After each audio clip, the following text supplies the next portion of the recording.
Good morning guys, good morning mga ante, mga kuya. Good morning, magandang araw po sa lahat. Ngayon ay araw ng Biyernes. So, February 7, 2025.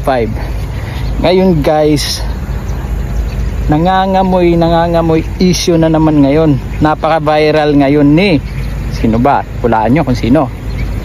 Pero alam nyo na to eh. Pag sinabi nating Barbie, alam nyo na kung sino ang tinutukoy dito pag sinabing Barbie. So, yan no, parang nangangamoy rihas yata. Ayan na, nirisbaka na siya. Kung matatandaan nyo, kahapon napakaraming issue about sa kanya, nagsilabasan na. Ngayon, sandamakmak na cyber libel ang kinaso sa kanya ng mga tinitira niyang mga vloggers. So, ayan, may resulta na. Mukhang nangangamoy na. So, ngayon, ano magiging komento nyo? Mahalaga ang magiging komento nyo guys sa mga usaping ito. Dahil para tilang iniipit niya lahat ng mga vloggers, kung ano-ano sinasabi niya sa mga vloggers, narco vloggers, pugo vloggers. Ayun, ngayon may resulta na. Ngayon abangan natin yung kung anong mga isasagot niya ito sa mga kinaso sa kanya na cyber libel. So abangan natin, kaabang-abangan guys. Pero eto, kung baguhan ka pa lang dito sa aking channel guys, please pa-subscribe naman, like and share sa ating mga video. So panoorin natin tong mga clip sa mga pinagsasabi ni Barbie. Ayan, Barbie nang tawag natin sa kanya. Masyado kasi madaldal, kalalaking tao, pero ang daldal, daig pa yung babae. No. So yun guys, tara panoorin natin, let's go. Bakit hindi mo gawin pagkakataon dito eh? Noong nasa Senado ka, ang tapang-tapang mo eh. Bakit dito ay mo magtapang ka rito?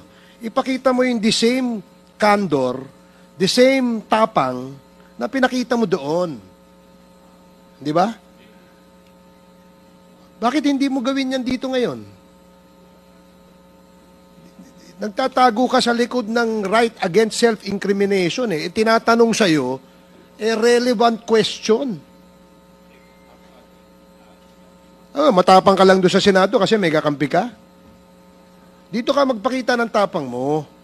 Hindi yung nandoon ka lang. Alam mo, ang mahirap kasi sa'yo, gusto lang nating malaman ang katotohanan sa likod nito. Ang dami mo ng ginawa eh. Dinamay mo pa yung mga kasama na, hindi dahil sa kasama namin sila, kundi hindi tama ang nangyari at ginawa mo. You are trying to besmirch the reputation of this committee. Itong committee ito, hindi ito gawa-gawa lamang. Ito'y pinapayagan ng ating saligang batas. Ito'y pinapayagan at pinayagan ng 300 mahigit na membro ng Kongreso na kung saan ay merong mandato ng taong bayan. Kaya wag mong pastusin ito. Yung tapang mo, nawawala eh. Piliin ninyo ang mga katulad ni Congressman Barbers na yung asawa niya may utang na 29 million worth of luxury bags. Ano mangyayari sa Surigao? And then, I just have to react on this because Ace Barber said several times, ganyan ba kayo pinalaki ng magulang ninyo? Mura ng mura? Well, Ace Barbers, ganito ako pinalaki ng magulang ko. Tumatayo ako sa mga abusadong kagaya mo. Ikaw, hindi mo mahal ang Surigao. Bulok na yung mga minahan dyan sa Surigao. Ano na nangyari? Ang ganda-ganda ng probinsya ninyo. Yung minahan sa inyo, ano na? Ano ang nagawa? Tagal-tagal mo ng public official. Anong nagawa mo para sa kapwa mo sa Surigao noon? Ayaw, di ba? These are the things that you should ask yourself. And these are the people who will not answer questions. Instead, pipitin ka, titirisin ka. Bakit? Kasi ordinaryong tao ka lang.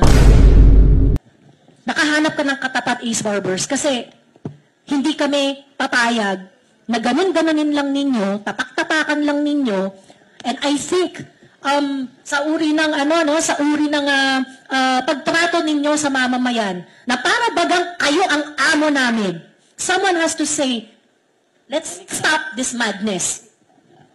Lalaban kami. And lalaban kami hanggang dulo. Kita-kita tayo sa finals. Kami ang gumagamit ng troll farm eh. Kami po mga simpleng mamamayan po kami. Hindi po namin kayang bumili ng trolls. Okay?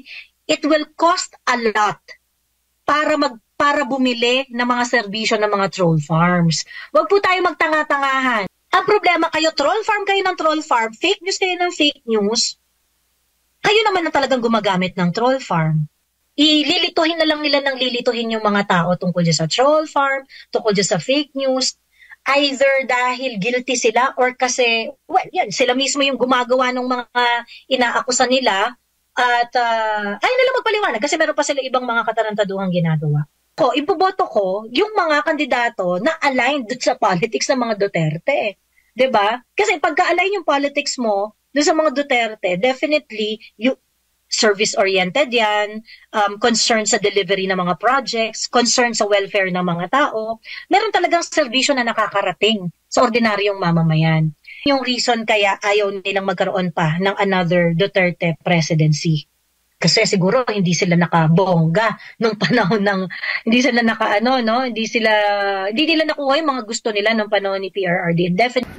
Ayan guys, so kung napanood mo ang buong video at umabot ka sa parting video na ito, maraming salamat sa iyo guys. Maraming salamat sa inyo. So, hiningal ako. Nag-jogging kasi ako. So, ano ba ang komento nyo sa video napanood nyo, sa mga clip na napanood nyo about kay Barbie? So, yun na guys, mag-iwan kayo ng comment. Thank you and God bless. See you tomorrow 6 PM po lagi ang upload ng video natin guys. So, pakiabangan nyo na lang ang susunod na video natin. Meron pa tayong isang inaabangang video pero medyo matagal-tagal pa yun. Pero ito, napaka-viral nito guys. Alam nyo naman kung ito lang, clue. Siya ay taga Marikina. Alam nyo na. Hindi ko muna sasabihin pero abangan nyo ang video niya guys. So tara, let's go. Maraming salamat.